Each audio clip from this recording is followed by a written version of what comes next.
Coach Drinkwitz. Coach Drinkwitz will make some opening remarks, and then after the remarks, we will open it up for questions from the media. Before you ask your question, if you will raise your hand, we will get a microphone to you so we can all hear the questions. So Coach Drinkwitz will have some remarks, then we'll open it up to media. Coach Drinkwitz.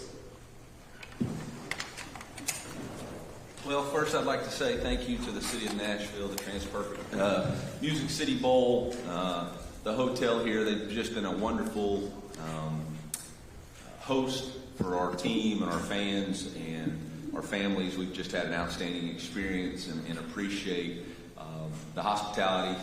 Bowl games are still a great experience for our student athletes and for college football. And this is an outstanding bowl game, and we tip our hat to Nashville and everybody who hosted it. It's been an awesome thing. Our football team's excited. One of the things you look forward to is obviously the host city, but also the competition that you get to play against. And the opportunity to play against a traditional powerhouse in Iowa, have a tremendous amount of respect for Kirk Ferentz and what he has done with the Hawkeye football team over the course of his 26-year career. He is the gold standard of college football in what it takes to build and sustain a program of success and excellence, player development. And so it's a real honor to be on the same football field with him and his program. And our team knows that in order for us to have a chance, we're going to have to play a clean football game. You watch these bowl games, it's going to come down to turnovers and takeaways, tackling, and penalties. And we've got to be clean in those areas to give ourselves a chance. One of the hallmarks of Coach Ferentz football team is they just don't beat themselves. And so we're going to have to play a clean football team. They force the other team into mistakes, and we're going to have to do a nice job of playing sound football. Excited about the opportunity. We've got a lot of seniors that this is going to be their final football game for the Missouri Tigers, and what a wonderful legacy that they leave to have an opportunity to finish out their careers the right way. So we're excited about that. So with that, I'll open it up for questions. Okay, if you raise your hand, we'll get a microphone to you.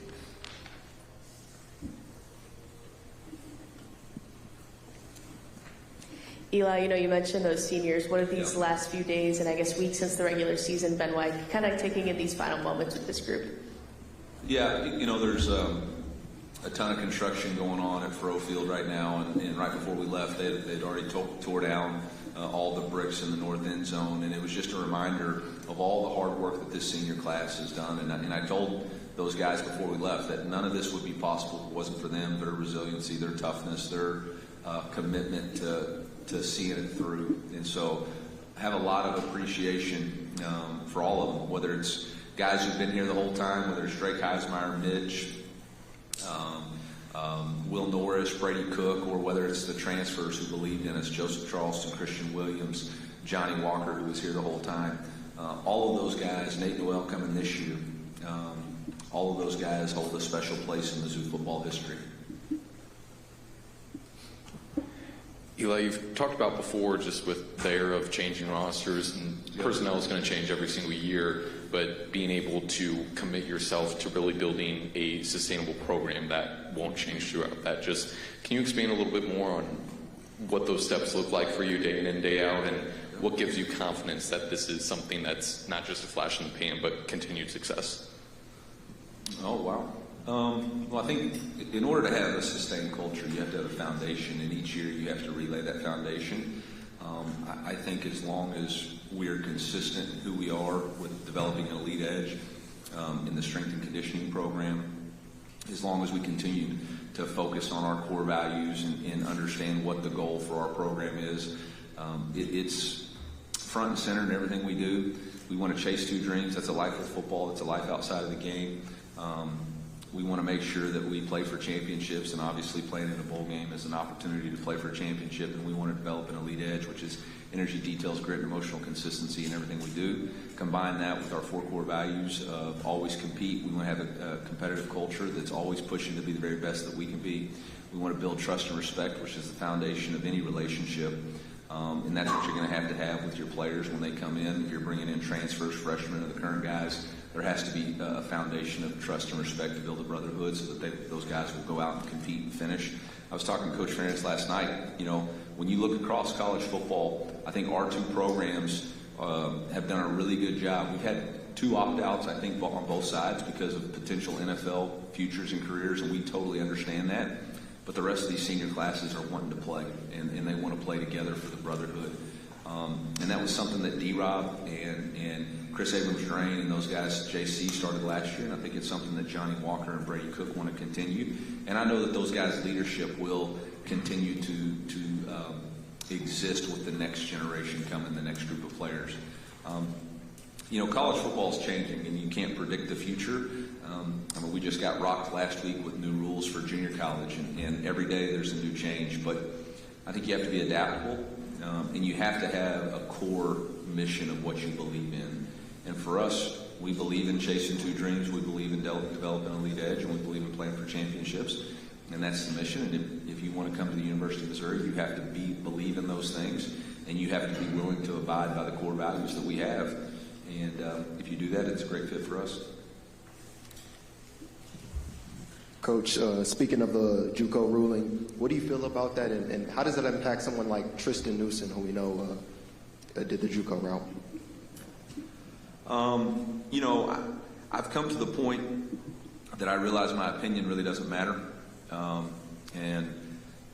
Until there's somebody actually in charge of college football, our opinions are just a wasted breath, and people take those opinions and twist them and turn them however they want to. They either use it against a coach or they use it to prove their point on social media, and it's really a wasted time. I think for me and for our program, it's about utilizing the new rule change to try to benefit your program in the best way possible and be adaptable, like I said. And so I'm not going to get caught up in making bold statements and all that. I think at the end of the day, for me, it's just about whatever the rules are. It's kind of, I went back, I said this in COVID. There's a scene in Apollo 13 where they're trying to figure out how to get the 3-man crew into the shuttle, and they take this bag of stuff and they dump it out. And they're like, all right, guys, you got to figure out how to get, this filter to fix this. And that's kind of what we're doing with the NCAA right now. We just take a bag of stuff and say, here are the rules. We got to figure it out. And so we'll do that. We've had conversations with Tristan. It's up to him. We would love to have him back. We welcome him back with open arms. Obviously, it affects a lot of different people. It affects our roster count. To do that after the portal's been open and after people have signed and all that is a little bit tricky. But he's one of us, and so if he's one of us, he's always welcome.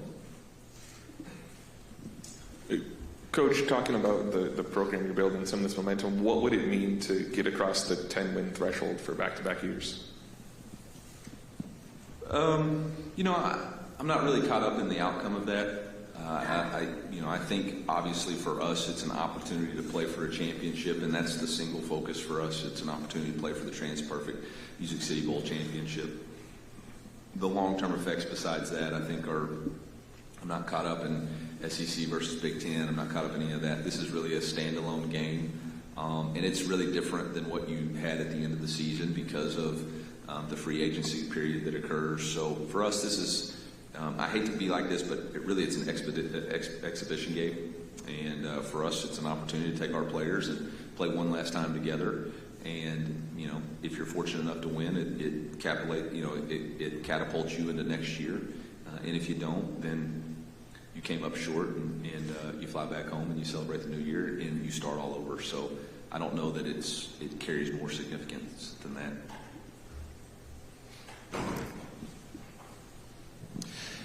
Hey, Eli. When it comes to the exhibition game, as you just mentioned, there's a lot of younger guys here who have been looking for an opportunity to play and have this development into these 15 practices. Just how's that gone, and what have you seen from these guys? Because knowing that the transfer portal does exist and some guys might leave that you might have thought, oh, this is going to be a great time to develop them, they're gone. How much do you put your energy and focuses into the guys that are still there, that are trying to be part of Missouri next year going forward after this game? That's a great question. We're a developmental program. We've always been. We play Monday Night Football with our underclassmen to try to consistently get them better, and that's part of the process. The only way to get better at football is to practice, and you have to have a mindset that always improve, right? And so for us, what a great opportunity for some of our underclassmen to get. Marquise and Josh Manning are going to step up into bigger roles this game. Obviously, with the injury to Brett Norfleet, it allows Jordan and Tyler and potentially Jude James to have a bigger role. You know, and on the defensive side of the ball, there's some younger guys. Nick Rodriguez and Jeremiah Beasley should get some more reps. So we're excited about that opportunity. As far as, you know, I've said this before.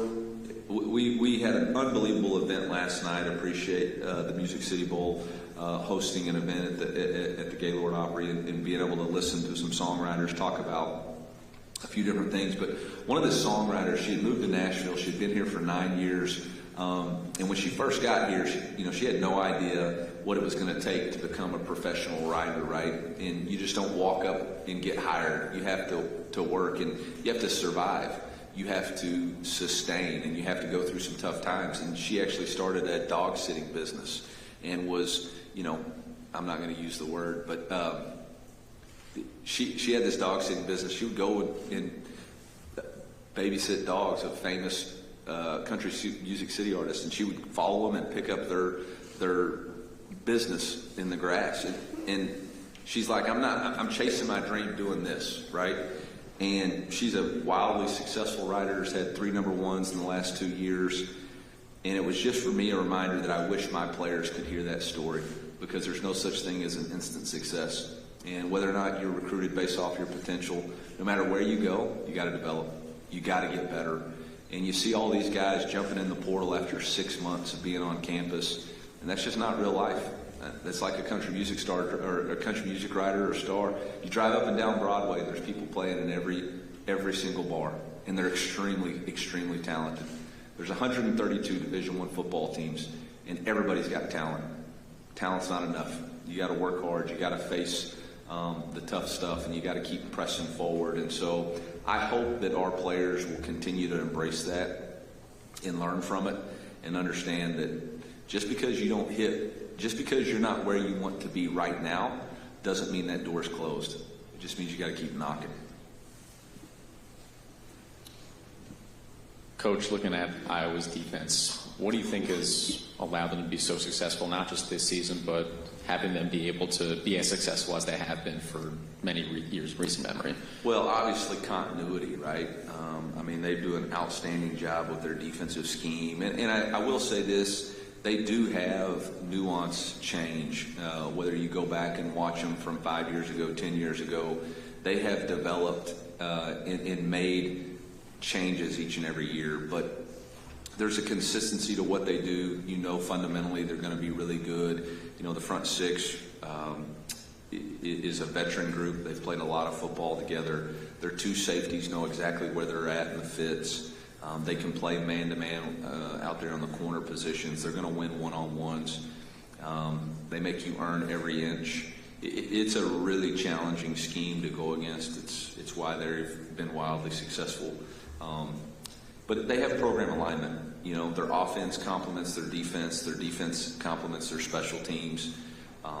You know what they're trying to do in order to win the game, and it's a real challenge. You have to beat the whole team. You can't just beat one person. You can't just beat one matchup. You got to beat the whole team in order to have a chance to win. Coach, can you speak to quarterback Cook's leadership, his skills in weathering some tough injuries, and what he's meant to your program? Yeah, what a wonderful example of sticking to it, right? Of fighting through adversity, ignoring the outside noise, and just focusing on getting better. You know, as a young man who, from day one, wanted to be here and has had to endure, whether it's been injuries from shoulder, whether it's been injuries this season. He's always put the team first. He's always tried to improve. He's always tried to be a leader. You know, I think back to the South Carolina game, x-rays his wrist. It still shows a break. It's his call. It's 100% his call. Can you play? It's up to you. We would never put you in jeopardy. And as long as it was his call, he was going to play. And that's rare these days. And for him to be out there this week with so much bright future ahead of him, he wouldn't miss it, because it means something to play with his teammates. It means something to put that Missouri Tiger uniform on. And that's the college football that we all know and love and believe in and are excited about. And he's He drives a really nice Ford Bronco. He's benefiting from NIL, so there's no negatives to it. He's doing it the right way. He's earning every bit of the money he's gotten for all the crap he's had to take over the years. It's been awesome, and obviously 20-5 in the last 2 seasons. He's got a chance. I think he's tied for second in all-time career wins as the starting quarterback at the University of Missouri. So he's had an outstanding career, and he's a guy that's going to be remembered at the university. Thank you. Eli, you talk about this free agency period. Yep. A dozen guys, more than that, have chosen to come to the University of Missouri, play for you. What's your message there, and why they decided to come here? Yeah, I think the first thing is that they're not really playing for me, they're playing for us, and they're playing with our brotherhood. And it's never going to be about me, it's going to be about our university, our brotherhood, the environment that we create, and the opportunity that we have. I think we're not for everybody. We're very selective in how we approach the recruiting process of the transfer portal. We recruit a specific style and a specific player. We were able to get the right guys. Very appreciative to Laird and Marcy and the board and several key boosters for being very active and helping us raise the money that we needed in order to be an attractive place. People can like me all they want, but if I don't pay them, they ain't coming. And I don't mean that like that. If they don't have NIL opportunities, then they're not coming. So, you have to have a competitive NIL market. So, sorry, Marcy. I know that's going to get me in trouble, but tell the OGC I'm sorry. Coach, speaking of quarterback, you just brought one in, Bo Pribula. What does he bring to the team on the field? Yeah, I want to focus on the bowl game. We'll talk about that when those guys get on campus. This is really about this group of young men. This is about this game, this opportunity, and we're excited about those signees. But this is about the Music City Bowl. This is about the group of men that are here.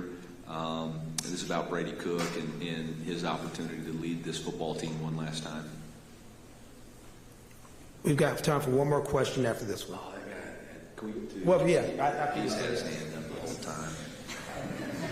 time. Coach, can you talk about Chris Williams' leadership on the D-line and what he's meant for this team this year? Yeah, Christian, as a transfer from Memphis, went out to Oregon, wasn't the right fit for him, comes back, and when you talk about a guy with an elite edge, he's got the same energy every day. He focuses on details. He takes notes. Every meeting, he's going to have his notebook out writing notes. Grit, during fall camp, he sleeps in the building, and he's gotten other defensive linemen to do the same thing. He wears his shoulder pads to the team meeting. He comes fully taped to every team meeting so that he's prepared to go straight to practice from meetings. And it's just his mindset, his edge, and he's consistent every single day. And I'm very proud of, you can talk about Brady and Johnny and Mitch and Drake, but man, there was this influx of transfers who bought into the culture. And Christian Williams is one of those guys. Joseph Charleston's one of those guys. Trevez Johnson's one of those guys. Cam Johnson's one of those guys. Champ Flagg this year is one of those guys. Sometimes you bring in transfers and it's so new and maybe they don't quite fit. Man, these guys sacrificed their egos and they said, hey, let's just be a part of the brotherhood. And it's not about my role, it's about our role as a team. How do we become better as a team? And Christian kind of has personified that throughout our program for the last 3 seasons. Last question. Thanks, Coach. Sticking with the defense, tomorrow we'll wrap up Coach Batoon's first season as defensive coordinator with the team. How has he grown more comfortable with the program as a whole throughout the season? Yeah, this is going to be one of those great deals where you get a chance to visit with Kirby and Corey and you get to ask him those questions. I don't want to speak for him on what he's gotten more comfortable with, but I will say this. It's been a great working relationship. I think the defensive staff has grown with more and more synergy and understanding of each other and what we're trying to do. And we have a saying, low ego, high output within our coaching staff, and preference versus performance. And I think Corey's really done an outstanding job of being exactly that, low ego, high output. What's best for our defense? What's best to put our players in a position of success? And it's not about what anybody prefers. It's about how do we get the best performance out of this group of men that we've had. And, you know, we've had some deficiencies throughout the year, and I think our defensive staff has done a really good job of masking those deficiencies, playing to our strengths, and getting the best out of our guys to put us in a position to play in this bowl game. Thank you, Coach Drinkwitz. Thank you, MIZ. All right. I want you to stick around because we're about to have a special presentation. At this time, I would like to introduce Scott Ramsey, President and CEO of the TransPerfect Music City Bowl, and Mike Edwards, who is the Vice President of Client Solutions for TransPerfect. They have a special presentation to you, Coach Drinkwitz, and to Coach Ferentz, Kirk Ferentz, if he'll come out. Hey, I get the fun part. I get to say welcome on behalf of our city of Nashville, all of our Music City Bowl staff, our board of directors, our volunteers, and say welcome to University of Missouri and University of Iowa for this year's game. We're very appreciative of our partnership with the Big Ten and the SEC, and really looking forward to the game tomorrow. It's one of those matchups that you hope you can put together from a bowl perspective. Only the second time they've played, even though they're bordering states, since 1910. And we're really looking forward to a great game at Nissan Stadium tomorrow. A lot of cities kind of do that official welcome with a key to the city, but in Nashville we have our own way, Coach, with Music City. So our key to the city is a guitar. Oh, man. So you know, we'll present you and Coach with a ceremonial welcome to the city with a guitar. All right.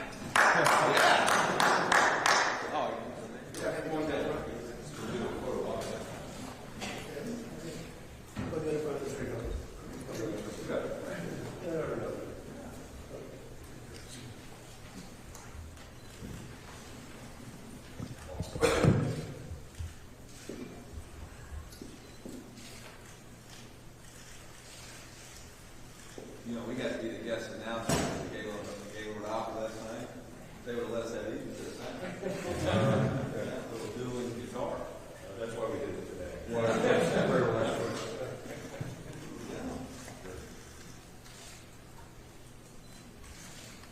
I ain't strong with questions. They got nothing. Perfect. Don't go home. I told them, don't ask me about the quarterback. Perfect. Ours or yours? Yours. Oh, okay. I don't know who it's going to be. You going to tell us or not? Whoever's up. Sneak. We good? Everybody got what they need? Yeah. All right. Thank you. Coach Ferentz, if you'll join us up here. See you tomorrow. Sounds good.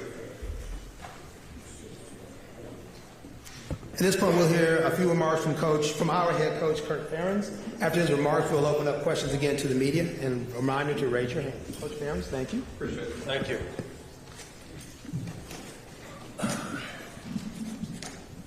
So that's as close as I'll come to anything musical, other than listening. Me holding an instrument, that's a little dangerous. Appreciate the guitar I got 2 years ago, and coincidentally I had our oldest grandchild started lessons, and I told her if she makes it 2 years, it's hers. So when I get back, she gets her choice, I guess, now. But really appreciate being here. Good afternoon to everybody.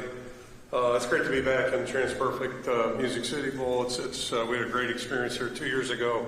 This one's been equally good.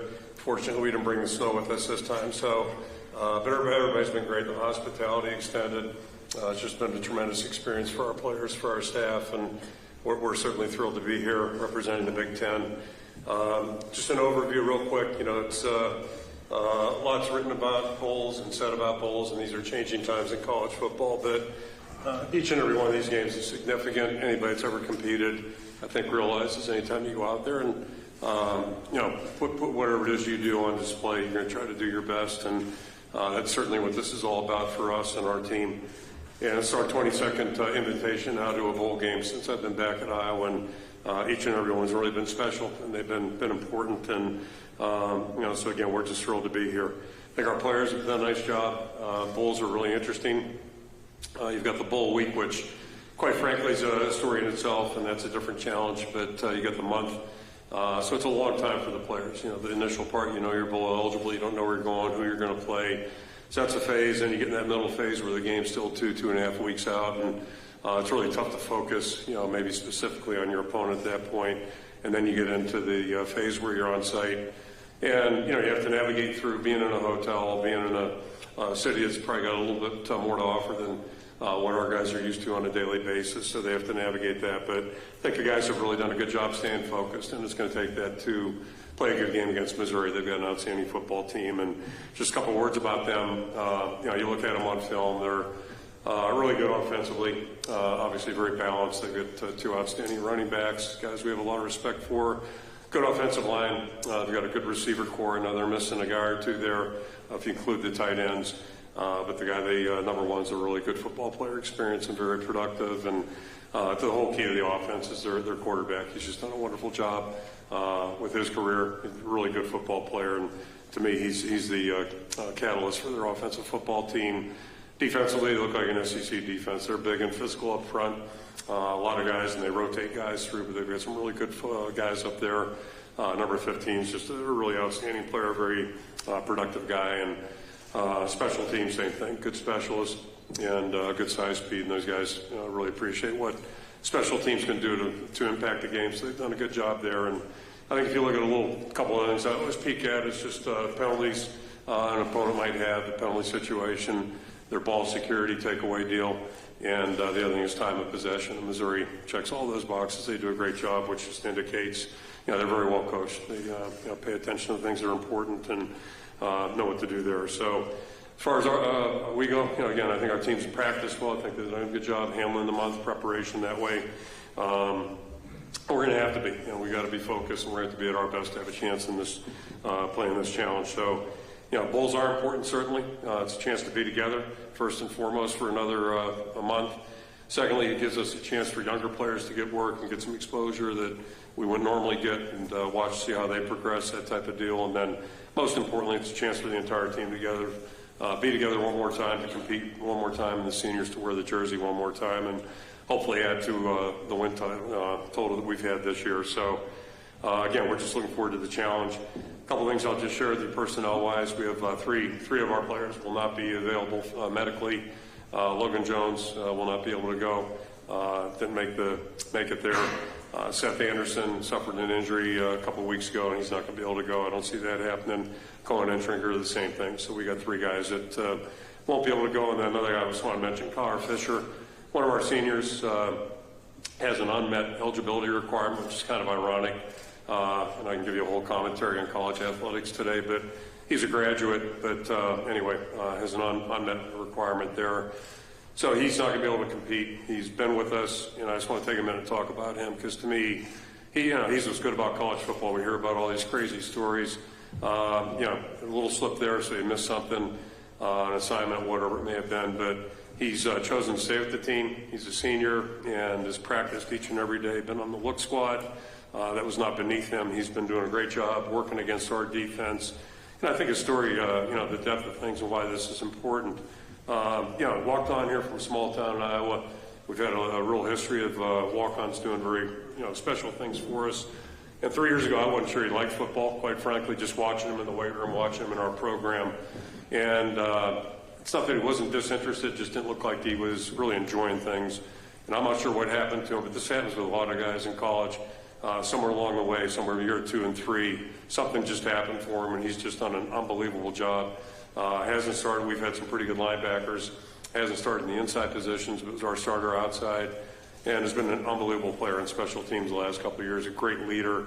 Everything he does is first class. So I just want to single him out.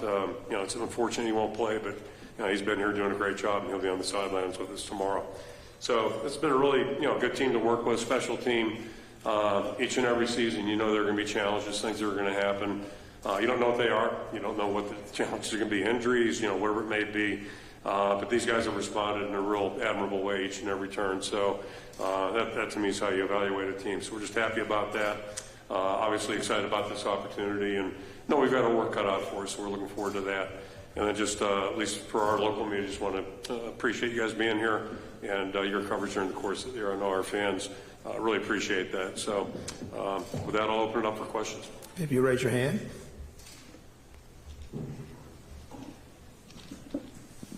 Hey, Kirk, with Logan out, assuming Tyler Ellsbury goes in there, what's the benefit of having a fifth-year senior like that you can plug in there, much like Nick DeYoung did at the end of the year for a dunk? You just stole my answer right there. So, and I just talked about Kyler Fisher, a fifth-year senior. Last year, Tyler slid in there for, I think, 4 games when Logan missed. He got injured and had to come out. So, Els did a great job, really good job, and that is a real benefit. It's a luxury item, quite frankly, to have him available. Nick DeYoung did a great job when Dunk was out, and we didn't miss a beat. So it's hard to replace a guy like Logan. Logan's not only a really good football player, team leader. He'll be out there on the sideline tomorrow and just can't go, unfortunately. But Tyler will do a really good job. Great opportunity for him. I know he's excited about it.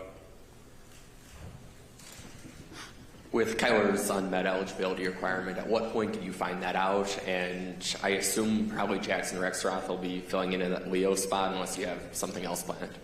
Yeah. Did you first question when we found out? Yeah, when you found, what kind of was the timeline for this whole thing? We saw it coming maybe a couple of weeks ago, somewhere in December. And, he made every effort to make it to the finish line, but just wasn't able to. So it's unfortunate. And, I've got a son who graduated. I got 3 sons that graduated from Iowa, and one I remember in May just asking him distinctly, "You sure you got this thing measured up?" Because I was just watching what he was doing. I wasn't quite sure. He made it, maybe by that much. And the irony here is, like, Kyler's a graduate. That's just part of the deal. But it's a tough break. Nothing malicious, anything like that, and just he's the one who's hurting him more than anybody. But we'll be fine. Everybody will. Rexroth will be out there, whatever, and we'll be fine. Okay. Coach, I want to ask about a former player. Yesterday, Marshall Yanda was named one of the 15 finalists for the Pro Football Hall of Fame. If he gets nominated and he is in there, he'd be your first former player to be a Pro Football Hall of Famer. Just tell me about maybe a memory of Marshall and what he means to you, what that would mean to have him in the Pro Football Hall of Fame. Got a million memories. Somebody told me last night that would be the first one, which I hadn't really thought about. And first of all, when they start out that initial list, I look at it every year, and there's not anybody on there that's not a great player. So I don't think the average person, the average fan really appreciates how tough it is to make any Hall of Fame, whether you talk about the College Football Hall of Fame or you talk about the NFL Hall of Fame, because there are so many really good players that aren't in it. So for him to make that final cut, I think it's 15. That's unreal. It's even more impressive because of the position he plays. It's kind of an underappreciated, devalued position, if you will, although there are a couple guys that have already gone in. Russ Grimm, who I was with in 1980, one of the best players I've ever been around. And, I think, left guard from LSU for the Steelers. Alan Faneca, I think, is in also. But anyway, it's really tough for a guard. But it speaks to Marshall, and my first memory of him is, boy, we made a mistake. We recruited him out of junior college. He recruited us, quite frankly. Got here in January, mid-year, and I watched him in the out-of-season program. I think, oh boy, this might not have been a good decision. Wasn't the prettiest car in the lot, and it wasn't until we started practicing with pads, real football, all of a sudden I said, okay, went from being a redshirt possibility to maybe our best lineman. That would have been spring of 06, I think.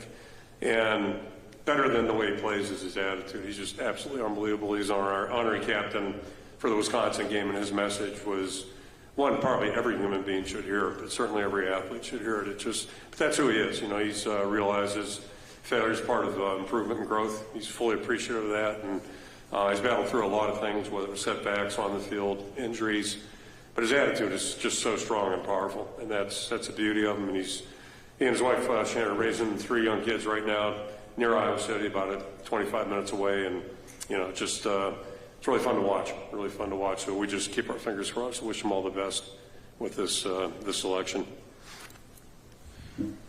Kirk, is obviously no secret. You guys brought in Hank Brown. You're potentially looking for another quarterback in the portal. How have you seen Brendan Sullivan kind of embrace that competition, embrace getting a chance to showcase what he can do now that he's fully healthy? And how have you seen him just kind of attack it?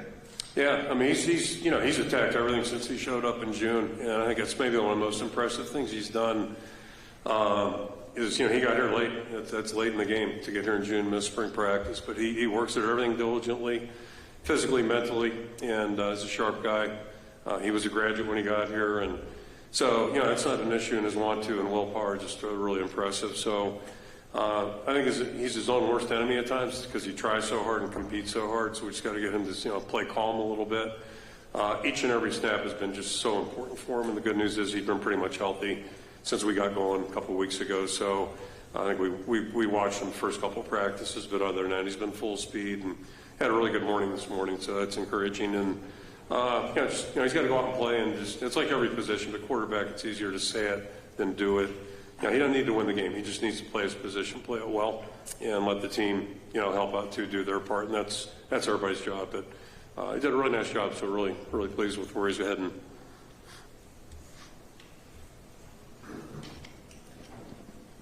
Sorry, hey Kirk. Caden Weechin told us the other day he's still not on scholarship. I was curious if is or isn't. He said, what's that? Is he is or isn't? Yeah. He said he isn't. Yeah. Yeah, we're still contemplating that, but yeah, no, I'm joking. How do you see the offense being different without Caleb Johnson in this game? Well, it's obvious. He's one of our best football players, and if you'd asked the same question in 08 when Sean Green was playing, you're going to be different with him not being in there.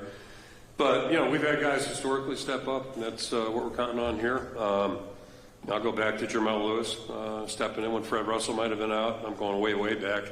I looked that one up in the archives. Thinking about the last time we played Missouri, we had a freshman running back run for 219. I did look that up to make sure I had my facts straight. So that's a great thing about bowl games. It's a great thing about football. Everybody's got an opportunity, and got a couple guys between Kamari and Jazz I think are really eager to have that opportunity. For any of us to think they're going to be Caleb, that would be mistaken on our part. And they don't have to be. They just got to be themselves because they're both good players. And we got a couple other guys too that may end up in there. We'll see how that goes. But I'd be perfectly happy if the two of them can split the load. If we're going to win the game, we're going to have to run the ball a little bit. And they know that. We know that. So we're going to have to find a way to do that. Obviously, we're going to run. We're going to have to throw it. So, this is not rocket science, but that's the key. And I'm confident those guys will do a good job. They've been really pretty much on task. I've talked about Caleb a lot this year, and I could say the same thing about both those guys. They're different players than Caleb, but they've been totally focused. They've had a good chemistry, the three of them, and now 3 is 2. So here we go. It's only 60 someplace, so not that big a deal. John McKay said the ball's not that heavy, so here we go.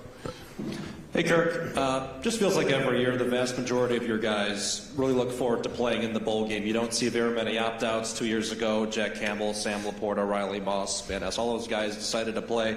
And this year, same case. Why do you think your players continue to make this choice, because there is the inherent risk of playing in a game, obviously, but why do they continue to make the choice, to suit up? Yeah, I remember in college, one of the best players on our team finished his career and he blew an ACL out crossing the street, literally misstepped on a curb. He ended up playing for the Jets for a little bit. So in my 4 years, I was the only guy, for the record, went on to the National Football League. We didn't have a lot of abundance of players, and I would be the showcase of that. So, but anyway, I think our guys play for the right reason. And, the good of the game is just a chance to be together, go out and compete together, and go through the work leading up to competition. I think that's a big, if you don't like that part in football, you're probably in the wrong sport because, pro baseball, 162 games, basketball, 80 plus. So you're playing a lot more than you're practicing or working. And so that's kind of the nature of football, and I think, the nature of, being part of a team, all those kinds of things. Talk to any former player, the good ones, that's what they miss. Going back to Yanda, that's what you miss when you're done playing. So I think we just, we've been very fortunate. We've had a lot of really good young guys in our program. A bunch of them on this team, too, same way. We have time for one more question.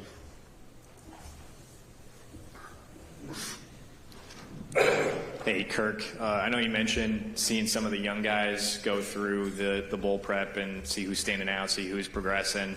Any names come to mind, or no? You don't think I'm sure of those, do you? It's funny. In fact, I was walking in. We had an event last night, a bowl event, which is, I'll put a plug in. Okay, the Trans Perfect Music Bowl that we get to go to the Opryland, and it is easily, this is unsolicited, easily the best bowl event. I've been to a few bowls now. I think 30. I counted it somewhere this week. 30 in my career. It's easily the best event for head coaches to go to. I've been a head coach 30 times, but it's just a really neat thing. But anyway, so how I got on that. Coming out of that event, one of my friends, guy I used to teach school with 100 years ago, was here. and we're walking down the hall, walked past one of our younger players, a freshman, and just said this guy might be one of those guys. So I'll let you guys figure that out somewhere next fall. Hope I'm right. We'll see. But yeah, it's been fun just to watch the guys work. There's good and there's bad, right? So you watch the guys work that maybe have been on the scout team, you've been able to watch every day doing what we do, and it's kind of fun and exciting.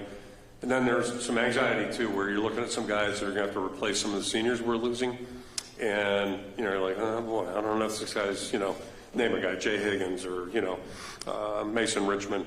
But we still got till next September to get those guys ready. And but just in general, the guys work with a good attitude. They've been out there trying to get better, and they have been getting better. When you're too close to it and seeing it every day, not every day, but you're seeing it day after day. It's like anything, it's like your own kids, and then when you're gone for a week, you come back, it seems like they grew a week or an inch or two. And so anyway, it's interesting, but we'll see what spring ball brings. More commentary maybe at the end of spring. We'll see what it looks like. Hopefully guys will keep growing. Okay, thanks very much. All right, in a moment we're going to hear from the coordinators from the University of Missouri, defensive coordinator Corey Batoon and offensive coordinator Kirby Moore. So they'll be up in just a moment.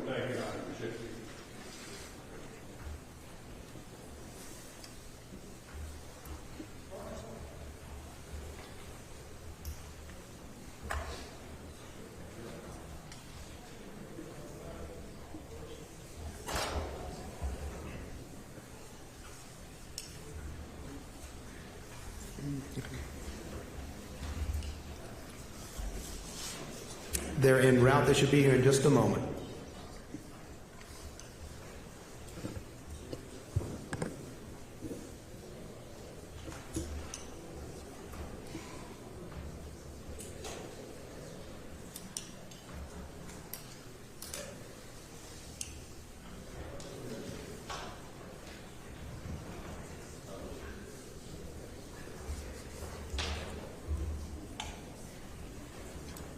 When Corey and Kirby come up, they're not going to make comments. We're going to just open it up. We're going to start with questions from you guys.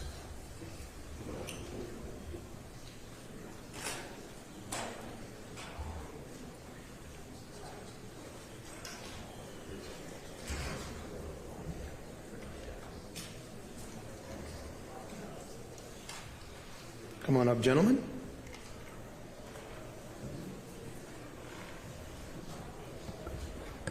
Again, we have defensive coordinator Corey Batoon and offensive coordinator Kirby Moore. If you have a question, please raise your hand and we will get a microphone to you. Hey, coaches, for both of you guys just coming out of bowl practices here, curious who maybe some young standouts have been on both of your sides of the ball and who's had an impressive last few weeks. Yeah, I think there's a ton of opportunity in this game for our guys on offense. Some senior guys too, right? Up front, Mitch Walters, Drake's done a great job down the stretch. Within the tight end group, Tyler Stevens, Jordan Harris.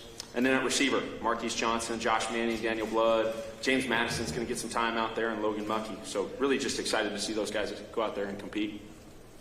Yeah, I mean, it's an awesome opportunity. You kind of get a bonus spring ball. We had 15 practices in, I think, 14 or 15. So you get a chance to really see some of those young guys, back up on the varsity. We worked some good on good early on. So it kind of kickstarts you in terms of the spring practice. Yeah, so it's been awesome for those guys. For both coaches, Coach Moore, for you, just how would you evaluate year two? And then for you, Coach Batum, how did year one go, and what went well and what did, and what would you want to improve on? Yeah, I'm very, very appreciative of our guys' consistency, doing the work, having belief, working through adversity, the offensive staff being very collaborative, solution-oriented. There's a couple games there, right? We didn't play our best, but then adapting, adjusting, and improvising and finding ways to win. Coach Strink talks a lot about having grit, and that's one thing over the last 2 years. I believe the stat, someone brought it to my attention, we've been in 11 one-score games and won 10 of them. And a huge part of that is having belief that you can get it done. Yeah, I spoke to some of the seniors, the last true unit meeting we had, and was so appreciative of through the transition, their buy-in. I think that really helped us, not fall back, in a transition year. But super appreciative of those guys, the work they put in. Things that I'm, was really happy about this past fall. I thought, again, like Kirby said, the amount of close games that you play, one-score games. It talks about, the camaraderie. It talks about the brotherhood, the belief in one unit to the other. And those are things that I'll cherish, as I look back on this season, being able to win those tough games, and really, you're one possession away from really being in a great situation. But super appreciative of those seniors and what they mean to us in their program. For both of you guys, respectively, you talked a little bit about the opportunities that are going to be created in this game. So for you, Kirby, could you just talk a little bit more about kind of the trio of sophomore wide receivers that might be getting more opportunities, and then Corey, Nick Rodriguez, and then Jeremiah Beasley? Yeah, first, Josh Manning, from the start of the season to where he's at right now, has done a tremendous job of growing, playing faster. A huge part of our offense, right, when Mookie went down, Daniel Blood is a glue guy. We can move him around at different positions throughout the offense. James Madison has grown, right, with the extra practices, going with the first and second group, rotating in. And then Logan Muckey, a guy who's played a ton of special teams, who we'll use within the offense in this game. It's going to be a challenge, right? Iowa has set the standard for defense in college football, and they don't give you anything easy. Yeah, those two freshmen you mentioned, Nick, both of those guys, and Beasley, again, those 15 practices have an opportunity to be up, inside run, going against the ones.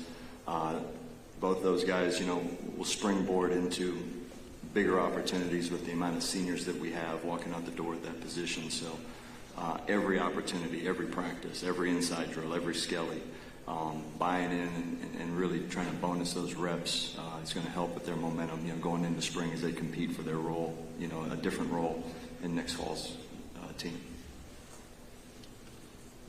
Kirby, with Luther and Armand having played their final games as Tigers, can you just speak on what they've meant not just to your offense, but to the program as a whole, too?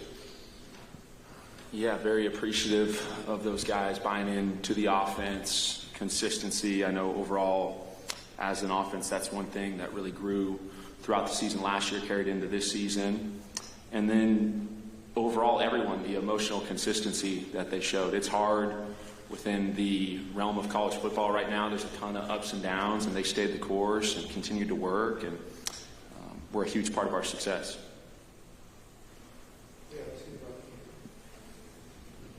For Coach Moore, I'm curious what the last couple weeks have looked like for you, working with a quarterback who's about to be in his last game, but then also going out and signing a pretty big quarterback for next year. Just what does that balance have to be?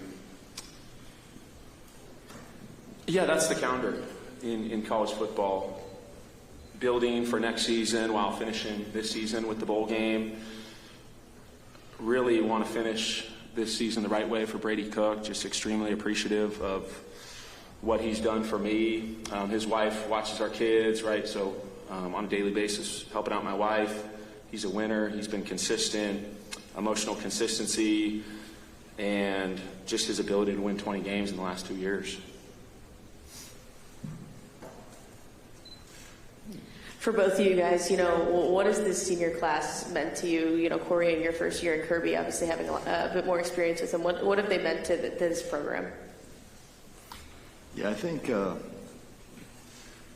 continuity that they bring, there's a couple of new staff members. There's always change in the locker room, especially with the portal. But those veteran dudes have been a bridge for us, from what's expected to what becomes, in terms of the transition piece. Their ability to come in to work every day, regardless of situation, good, bad, coming off a win, coming off a loss.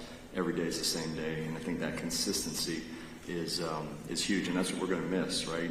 As this next group transitions in, high school transfers, that's going to be another opportunity for the rising seniors to kind of establish that role. And it's always cool to see that, right? There's that void that it's neat to kind of organically see those guys fall into those roles. But the guys leaving, just so thankful for the type of work and the mindset that they carry in that building. Last question.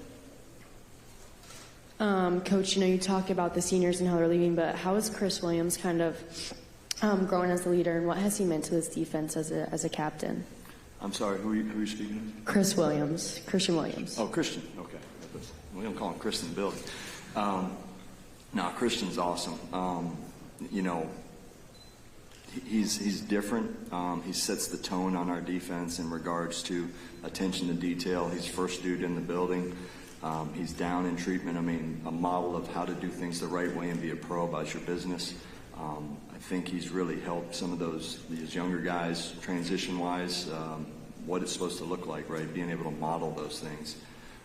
Tremendous leader, tremendous in regards to, just being able to actualize those things that as a coach, you try to hold him to a standard, but the peer leadership that he demands, I think, has been awesome for him. Thank you both. All right, in a moment, we'll hear from University of Iowa defensive coordinator Phil Parker and offensive coordinator Tim Lester. So they'll be coming up in just a moment.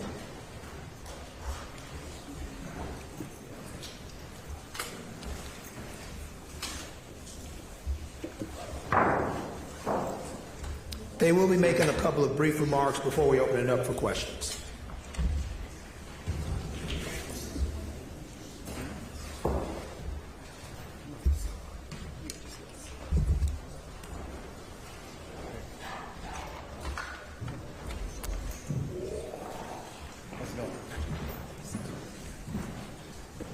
All right, again, we have defensive coordinator Phil Parker and offensive coordinator Tim Lester.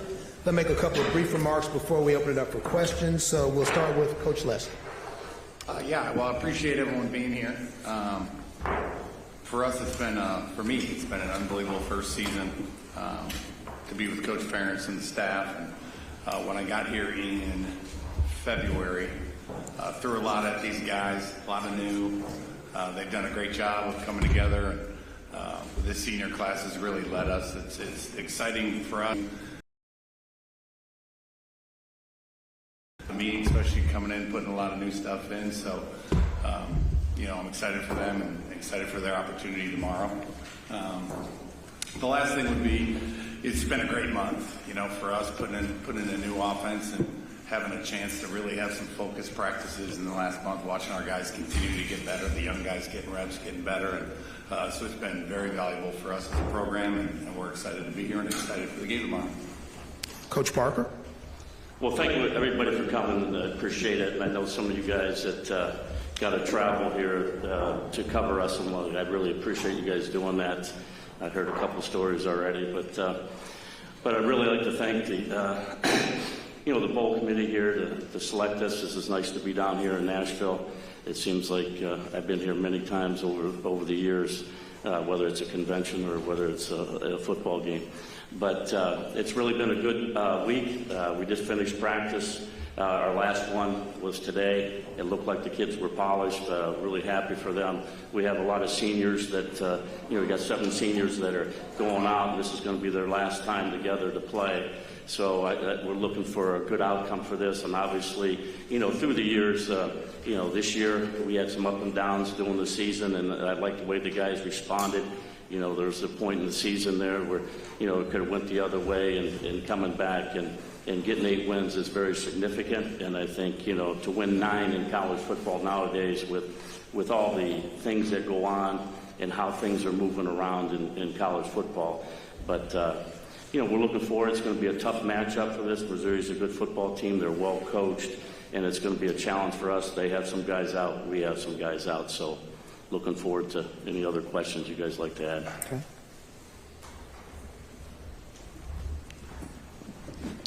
Hey, Phil, you mentioned 7 seniors. What have you seen from some of the younger guys as you prepare for this bowl game that have stepped up, and your thoughts on some of their performances? Well, one thing about it is we had a lot, obviously 8 guys coming back, and a lot of these guys, you've been seeing them, but it was a great opportunity to get a guy like Lutmer some reps, and Cohen to get some reps and see him grow as a as a guy that's the upcoming guy that's going to be on the field a lot next year.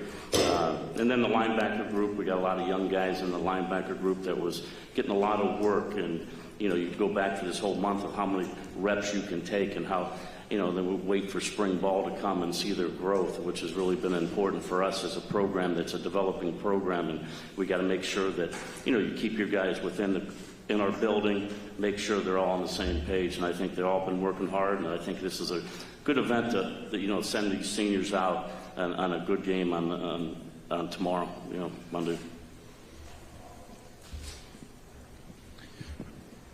Appreciate both you guys. Tim, it's been no secret you guys went out and got Hank Brown. You guys have been exploring the possibility of adding another quarterback in the room. Brendan Sullivan, how has he looked just kind of attacking, knowing that, there are other quarterbacks that could potentially still be recruited? How has he looked since he got back from his injury? And what's it say about him to say, hey, no matter what happens, I'm going to stay at Iowa, I'm going to compete, this is what college football is all about? Yeah, he's an unbelievable young man. I think you get that when you meet him and you watch the way he plays the game with the passion that he plays with. And it's ironic because I brought him in here, in the offseason to compete with Kate, and so no surprise that you want competition at the most important position on the field. And he's ready for it. It's been great to have him back. He's back, he's healthy. He tried to come back as fast as he could. It's hard when you're a mobile quarterback and you're not mobile. But it's been great. He's moving around great again, throwing the ball. I think his feet are getting better. He's getting more comfortable within the offense. He got here in July, late June, early July, so it's not like he even had a spring ball. So this month has been huge for him and really for everybody. We talked about the young guys and how many reps they've gotten. But he's sharp right now. And I'm glad that, Jackson got the reps that he got late in the season too. So we're very fortunate that they had that. Now afterwards, it's great to look back and see how many reps different guys got, and should help us moving forward.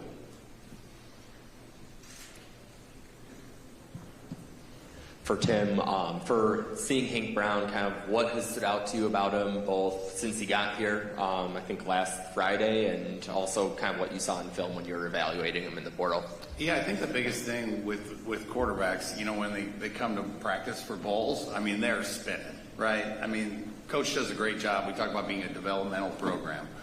So we were able to get him and Jimmy, our two new quarterbacks. They can't play in the game, but at the end of practice, we always do a Devo period, a development period. And so I just threw them in, both of them. And they are literally been there 24, 48 hours, and I got them running the show.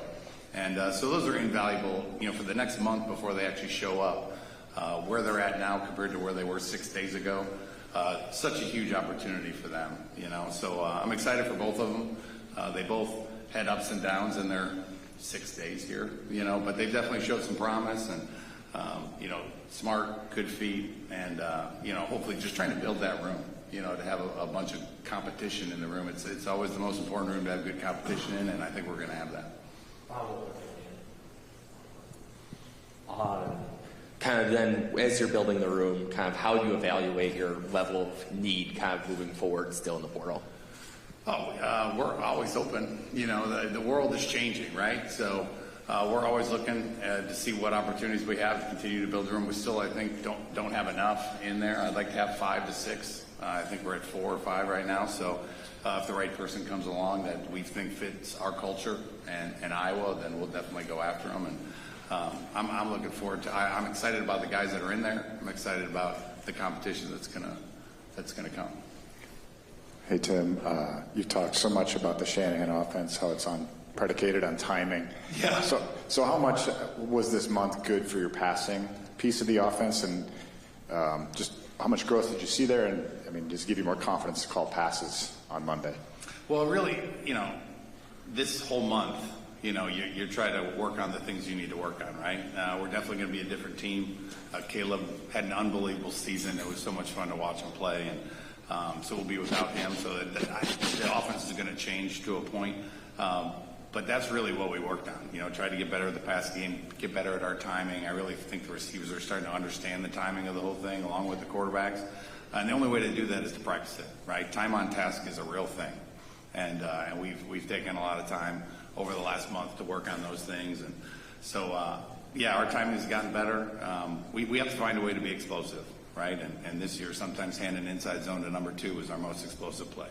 And that's my job as the offensive coordinator, is find a way to be explosive in every game, no matter how that has to happen. So we got to find a way again tomorrow. Hey, Tim. Regarding receiver in particular, and talking about the young guys that you've seen emerge over this time, any of those guys, because, I mean, it's a young group, right? Yeah, they're all young. Yeah, the ones that are playing are young. Any guys that have continued to grow in particular over this month? Yeah, I think a lot of them. I mean, getting Reese back, you know, he's a true freshman, played quarterback in high school, was just kind of hitting his stride as a receiver, and then got hurt and was out, I think, 6 weeks. So he kind of had to reteach himself, and he's been coming along. And really all the young guys have come along. KJ Parker's a guy who redshirted, who's got a ton of reps, which I was excited to watch him out there. He's been down with Phil, you know, so it's been fun to have him out there. But all of them, Dayton Howard's gotten better. I mean, they really all have. And it's when you go, you know, when you're at the Green Bay Packers and you bring all these rookie wideouts, and it's about how fast can they learn it, because then they stop thinking and they start playing. And you started seeing that with some of the young guys, and it's obviously harder when the lights are on, you know, tomorrow at 1:30, you know, but we've seen a lot of growth from the receivers, the tight ends as well. There's some young guys there that we think got a lot better in the last month, and hopefully it shows tomorrow. But I've been really encouraged by the last month and watching the whole unit, the passing unit, get better. This is our last question. Hey, Phil, I wanted to ask you about Nick Jackson. You know, so much is made about the transfer portal these days, and here's a guy that, you know, comes into your program, seems to really fit right in, and gives you 2 years of strong production. Can you just talk about maybe the impact that he's had on your program, and maybe somebody with similar qualities you'd like to, you know, maybe bring in the portals sometime soon? Well, right now, I tell you, when we first recruited him and just going down and visiting with him, which was kind of awkward being, you know, going to visit other guys that are at a different school, but it was a unique situation. And he was just the right fit for us. He matched our guys. He came in and blended in with our guys. He learned a lot of football, and he became a good leader, you know, in that aspect of it. And, you know, Jay helped him along the whole way, and I think Coach Wallace does a good job with those guys, and they're really like coaches on the field, so it's really excellent. But, you know, right now, I don't know if we're going to go out there and experiment in the portal to try to bring in another linebacker. I think we got a good group of guys right now that we're working with. You got to be very careful that you bring in the right guy into your program and don't want to disturb the locker room. I think that's the most important thing right now in college football. As you can see it's definitely different, and I think it changes, and you can see the quality sometimes might be slipping a little bit just for the lack of, you know, guys being together. Okay. Coach Parker, Coach Lester, thank you both. Thank you, guys. Appreciate it. For those of you who may need parking validation, please see Nikki in the back. She's waving her hand.